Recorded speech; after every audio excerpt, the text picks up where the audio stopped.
Condena simbólica. El 13 de noviembre del año 1893 muere en el municipio de Bogotá, denominado así para la época, la señora Emilia Santamaría de Villaveses, esposa legítima del señor León Villaveses, quien al día siguiente, cumpliendo con las honras fúnebres de aquella época, fue sepultada en la bóveda 102 del cementerio del barrio de Las Nieves de esta ciudad. Su esposo, don León, de buena posición social y quien la amaba profundamente, mandó traer desde Europa una lápida de mármol que adornaría su última morada. Esa profunda estimación y amor, así como el gran valor de afecto por Emilia, llevó a que el señor Villaveses pagara durante 8 años el arriendo de la bóveda, que posteriormente terminó comprando. Al cabo de muchos años después, los empleados del cementerio, pensando que el cadáver ahí sepultado no tendría doliente, terminaron profanando la bóveda. Sin la anuencia ni el consentimiento de León, exhumaron el ataúd y los restos de Emilia, los cuales fueron arrojados a una fosa común sin que le fueran entregados a él, tampoco la lápida de mármol. Desocupada la bóveda, la arrendaron para sepultar el cadáver de otra persona. Agraviado por tal situación, el señor León demandó al municipio de Bogotá para que le entregara la bóveda, el ataúd, los preciosos y queridos restos de Emilia y la lápida de mármol. Además solicitó un pago por los daños y perjuicios que le habían causado aquellos hechos, como los frutos civiles por los que se había beneficiado el municipio al arrendar dicha bóveda. Tramitado el juicio, el juez de primera instancia le dio parcialmente la razón al señor Villaveses. Condenó al municipio a la restitución de la bóveda con los despojos mortales de Emilia Santamaría de Villaveses y al pago de frutos civiles. En lo demás, absolvió. El tribunal confirmó el fallo de primer grado, pero León no quedó satisfecho por tales decisiones. Para él, su infinito dolor seguía sin ser reparado, así que elevó su solicitud hasta la máxima instancia, la Corte Suprema de Justicia. La Corte admitió la revisión de una reparación económica por el daño moral ocasionado a Villaveses. El máximo tribunal de la justicia basó su argumentación en el artículo 2356 del Código Civil, que establece que todo daño que pueda imputarse a malicia o negligencia de otra persona debe ser reparado por ésta. Es decir, que se puede pedir reparación por cualquier tipo de daño, no solo por perjuicios materiales que reduzcan el patrimonio de la persona afectada, sino también morales. La Corte nombró peritos para que estimaran cuánto se debía pagar a Villaveses por los perjuicios sufridos.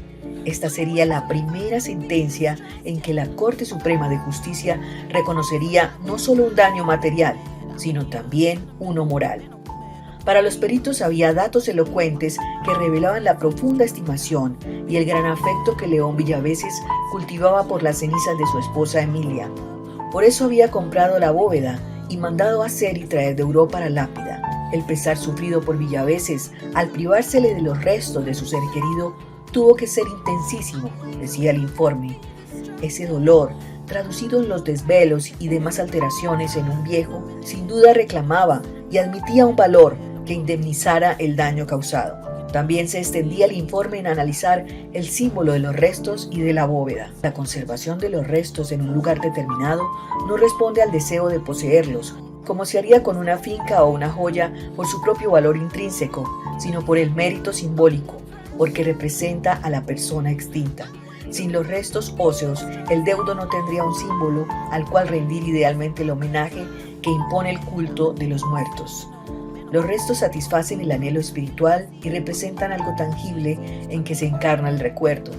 De este y del lugar donde se guarda, hace el hombre un santuario a donde puede ir a desahogar sus sentimientos. Si un caso fortuito como una guerra, un terremoto, un naufragio o un hecho ajeno priva a alguien de ese bien de valor simbólico, este procura sustituirlo con otro símbolo. Por eso Francia ha erigido un monumento al soldado desconocido y Colombia otro a los héroes ignotos, que representan la tumba de los millares de seres que perecieron sin que sus restos pudieran ser identificados ni recogidos por sus familias. Pero éstas han hecho de aquel monumento el sepulcro de cada uno de esos seres y les basta la ilusión de que allí reposan sus despojos. Para los peritos, la indemnización debía repararle a Villaveses el dolor sufrido, reemplazándolo por otra cosa que sirviera de homenaje y evocación a la memoria de su esposa muerta, la propia tumba de ella.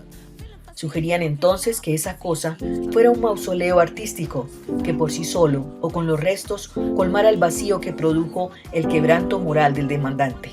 Se estimó que aquel mausoleo o monumento tendría un valor de 3.000 pesos. Con esta valoración, la Corte Suprema de Justicia condenó al municipio de Bogotá a entregar al señor León Villaveses la bóveda y a pagarle 3.000 pesos por el daño moral causado. Es así como la Corte reconoce desde 1922 ese valor simbólico que debe repararse a una persona por el dolor sufrido. El hecho que a una persona se le cause dolor en su parte emocional o detrimento en su ser es origen de obligaciones y de reparación. Y sentó el criterio de reparación de perjuicios morales bajo el entendido de que persona ofendida debe ser en lo posible indemnizada por quien menoscabó sus derechos, pues pese a que en estos casos es difícil determinar el exacto valor de la reparación, esa circunstancia no es obstáculo para fijarlo, aunque sea aproximadamente.